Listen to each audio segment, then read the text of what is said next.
Ажилтан хүний хөдөлмөрийн эрүүл мэндийн аюулгүй байдлын асуудал бол аль ч төрлийн байгууллагын ажиллагчийн хувьд бол анхаарлаа хандуулах номер 1 асуудал байдаг.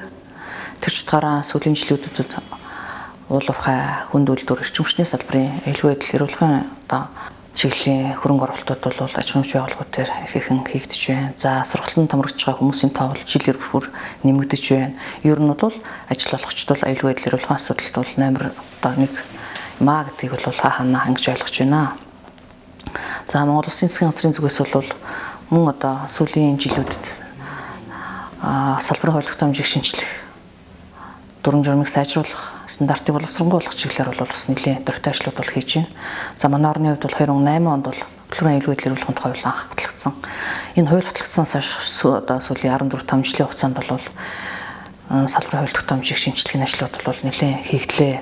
За энэ ажил бол аюулгүй байдлын эрүүлэхийн одоо асуудал бол төр ажил олгогч ажилтан энэ одоо гурван талын үр дүнтэй хамт ажиллагааны үр дүнд бол амжилттай хэрэгждэг ийм одоо үйл ажиллагаа байна. Тэгэхээр төрийн зүгээс бол ажил олгогч эсдийн холбоо, Монголын үйлдвэрчний хэвлэлийн холбоо зэрэг төрийн бас байгууллагатай хамтарч энэ салбарын хууль тогтоомжийг шинжлэх, энэ стандарт дүрм журмыг сайжруулахын асуудал ажил дээр бол сүүлийн жилүүд маш сайн хамтарч ажиллаж байгаа. Тэгэхээр энэ бол энэ одоо эдгээр байгууллагуудын үр дүнтэй хамт ажиллагааны үр дүнд бол өнөөдөр 2022 оны өндөр дээрээс харахад бол нийтдээ Монгол улсад аюулгүй байдлын эрүүлэхийн 149 стандарт мөрдөгдөж байна. За голлох 10 орчим хууль тогтоомжийг энэ салбарын гол хууль тогтоомжууд бол хэрэгжиж байна. За дүрм журм болон 10 орчим дүрм журмууд хэрэгжиж байна. Тэгэхээр бид бол төрийн зүгээс, ажил олгогчдын зүгээс, за ажил олгогч үйлдвэрчний одоо байгууллагын зүгээс бол энэ тал дээр бол хийхэн чармайлт гарган ажиллаж байгаа ч гэсэнтэй жилд гарч байгаа ослын тоо бол төдийлөн буурахгүй байгаа. Тэгэхээр аюулгүй байдлын эрүүлэхийн салбарын статистик тоо мэдээ товчхон 5 хүн дуртай. Жилд дунджаар сүүлийн жилүүд нь 360 орчим осол бүртгэгдэж байна. Өөрөөр хэлэх юм бол өдрийн тоонд хуваах юм бол нэг өдөрт нэг босолж байна гэсэн. Энэ бол маш харамсмар тоо. За мэргэжлийн шалтгаалсан өвчин бол 2021 оны байдлаар бол 2908 хүн хөдөлмөрийн аюулгүй байдлын эрүүл мэндийн төвд хяналтанд байна.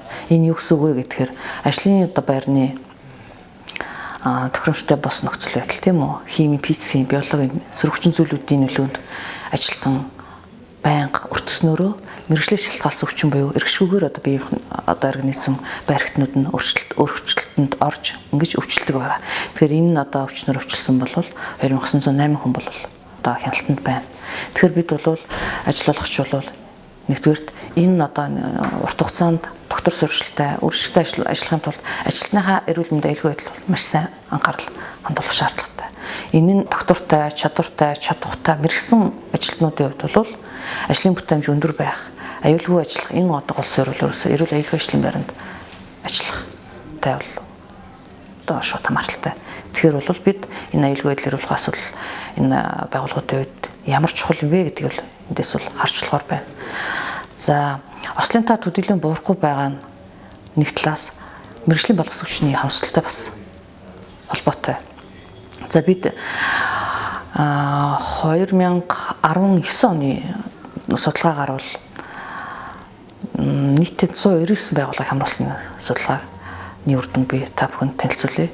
Энэ судалгааны үр дүнд бол хөдөлмөрийн аюулгүй байдлын эрүүлэхийн асуудал хариуцсан энэ ажилтнуудын 70.1% нь бол богино хугацааны сургалтаар бэлтгэгдсэн байна.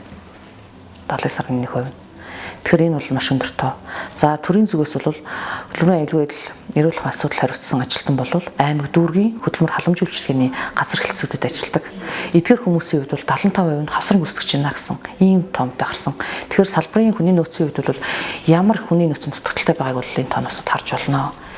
Тэгэхээр ерөнхий боловсролын сургуулийг төгсөж байгаа энэ төгсөгч та бүхэнд юу гэж уриалмаар байна гэхээр аюулгүй байдал эрүүлэхийн асуудлыг хариуцах тийм ээ энэ чиглэлийн мэргэжилтэн болооч.